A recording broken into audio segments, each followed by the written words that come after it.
Madame, Monsieur, bonsoir et merci de nous rejoindre pour ce point de l'actualité. L'entité sioniste poursuit son agression génocidaire à Raza. Cela fait maintenant 86 jours que Raza est bombardée au quotidien et que les survivants tentent de résister face à ce chaos. Au cours des dernières 24 heures, 150 civils sont tombés en martyrs et 286 autres ont été blessés. Les frappes de ce matin se sont concentrées sur le quartier d'Azaytoun, dans le centre de la ville de Raza, faisant 48 morts et de nombreux blessés. Les environs de l'université Al-Aqsa ont également été ciblés. Et là aussi, des civils ont été lâchement tués, 20 personnes au total.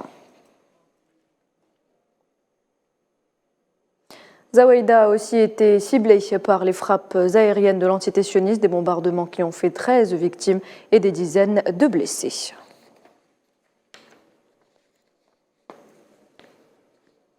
Youssef Salama, ancien ministre palestinien des Affaires religieuses, fait partie des victimes de l'attaque sioniste sur Marazi.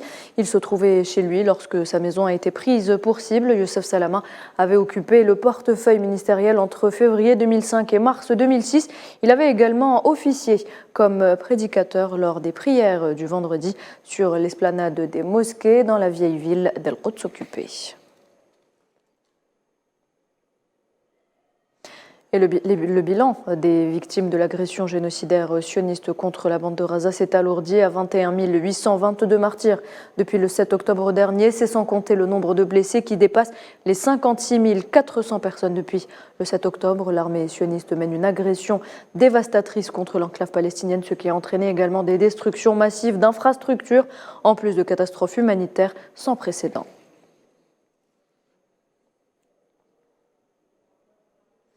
Le programme alimentaire mondial a indiqué qu'une course contre la montre était en cours pour éviter une famine et un effondrement complet des services de base à Raza. Le PAM qui appelle un cessez-le-feu à long terme dans ce territoire palestinien où l'entité sioniste poursuit son agression génocidaire pour le 86e jour, on le rappelle. De son côté, l'Office de secours et de travaux des Nations Unies pour les réfugiés de Palestine déplore une famine catastrophique, affirmant que les habitants de la bande de Raza ont désespérément besoin de nourriture. Une vidéo de l'UNRWA montre d'ailleurs des centaines de Palestiniens affluant cette semaine vers le convoi humanitaire de l'Office dans l'enclave palestinienne. Et face à la barbarie sioniste, la résistance palestinienne riposte et attaque l'entité sioniste et détruit plusieurs véhicules blindés. La résistance qui a jusqu'ici réussi à éliminer près de 200 officiers et soldats sionistes depuis l'invasion terrestre.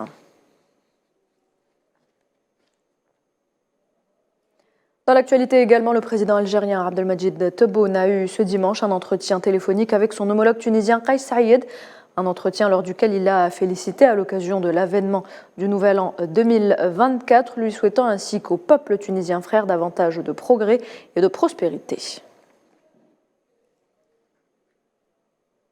Le président Tebboune a également échangé les vœux dans un entretien téléphonique avec son homologue français Emmanuel Macron, l'occasion d'évoquer la visite attendue du président algérien en France ainsi que les relations bilatérales.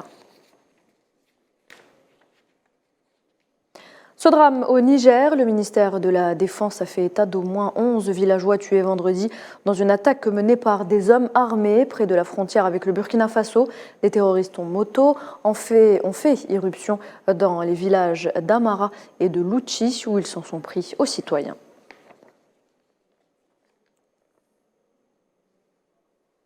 Et voilà, c'est la fin de ce point de l'actualité. Merci de l'avoir suivi. Je vous retrouve à 19h pour le journal de la rédaction.